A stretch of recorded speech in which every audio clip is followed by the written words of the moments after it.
Dr. Jerome Corsi joins us here in studio. He received a PhD from Harvard University in political science in '72.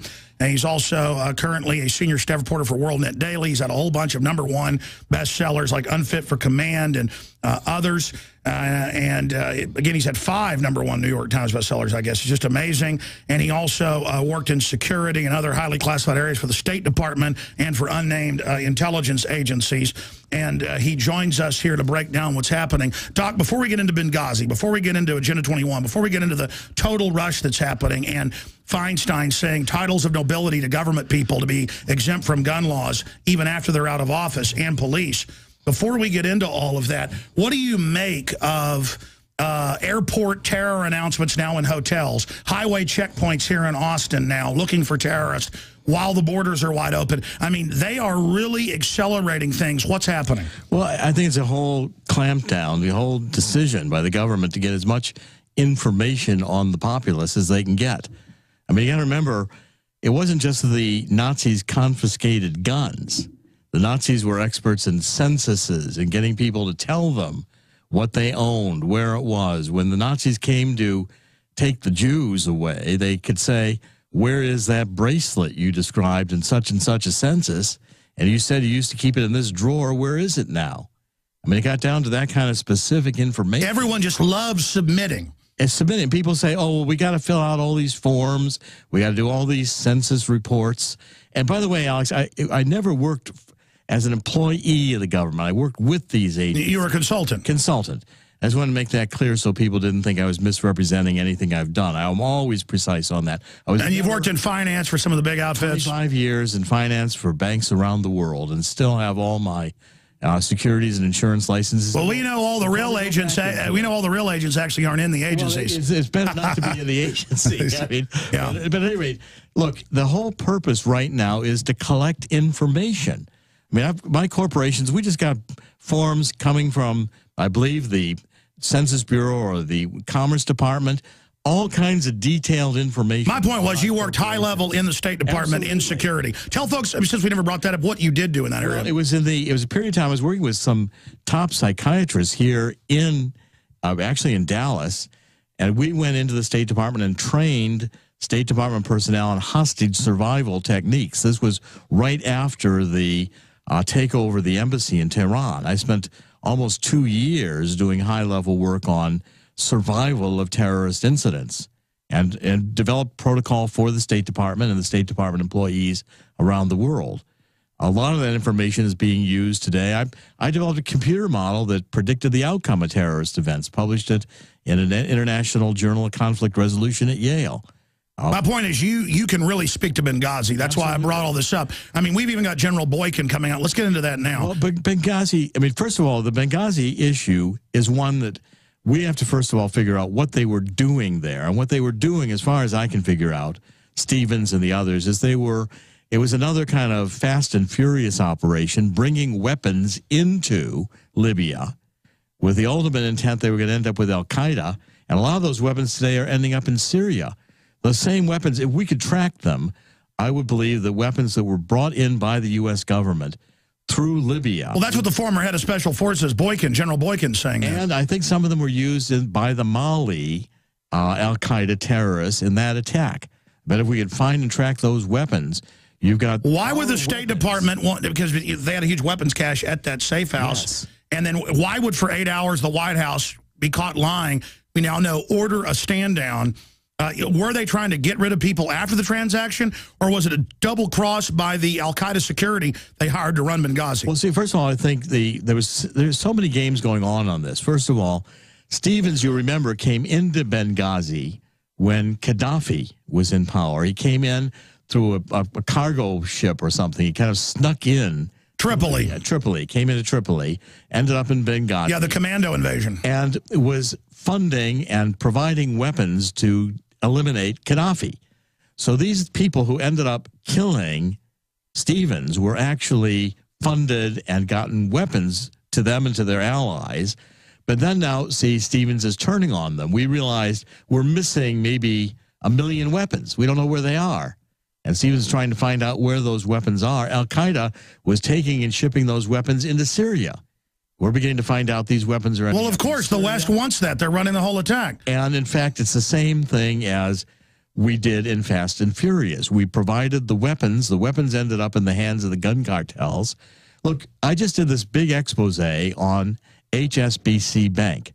HSBC Bank doing major money laundering for the Mexican drug cartels. They just paid something like $1 billion, dollars in fines on the information that we helped to develop. You come to the final realization, look, we are the drug cartels. You don't money launder $1 billion of money, bring it to the Tijuana branch in $100 bills and having it put into an account without the federal government knowing about it. When I take $1,000 out of the bank, they act suspicious and ask me what I'm doing, and I get in a big argument with them. It's none of your business. I mean, they won't even let Gerald Celente get $10,000 out. The idea that we're preventing terrorism, and we're running the terrorist operation, they get the law to know everything about your business and collect the data. So just like Fast and Furious was to be blamed on the Second Amendment to take that away, they give al-Qaeda all these missiles, let them take out the Syrians. Then, we got to take your rights because there's 10,000 heat-seeking missiles missing. Exactly, and we've got to make sure that, we clamp down on guns in America because look at the violent levels. And now they're saying Homeland Security is now for guns, not for al-Qaeda. It's for the gun owners. It's for the libertarians. It's for the conservatives. It's for the returning veterans. Well, see, we're going to be defined as anyone who doesn't go along with the agenda, anyone who objects, anyone who raises questions.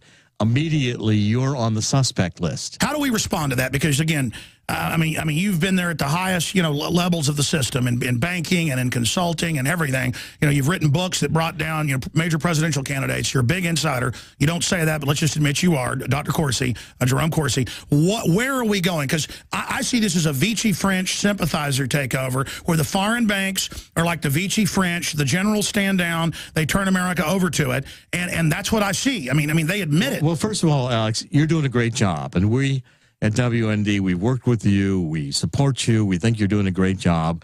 We're on the same team.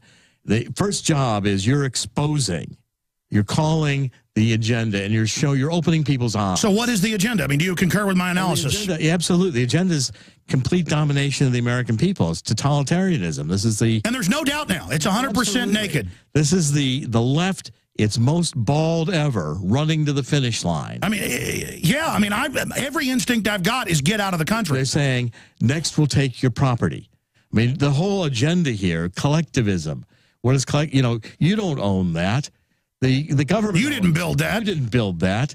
We own it. We need this to redistribute it.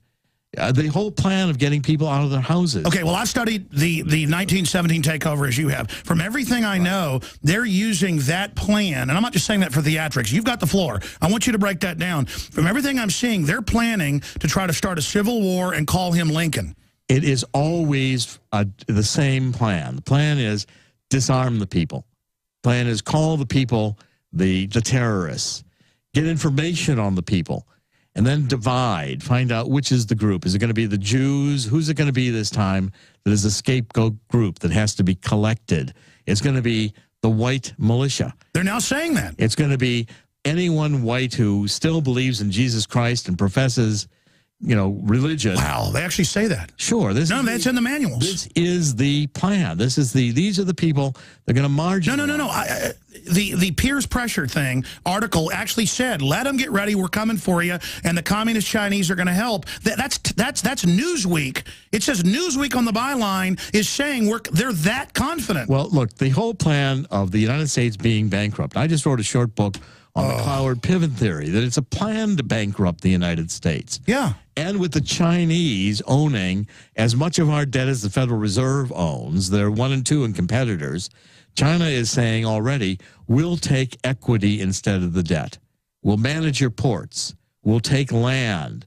We'll have occupation zones within the United States that we create as free trade zones. I wrote an article this week in WND where China is buying oil rights in the United States that George W. Bush prevented China from doing with the Unocal deal, saying it was a national security threat.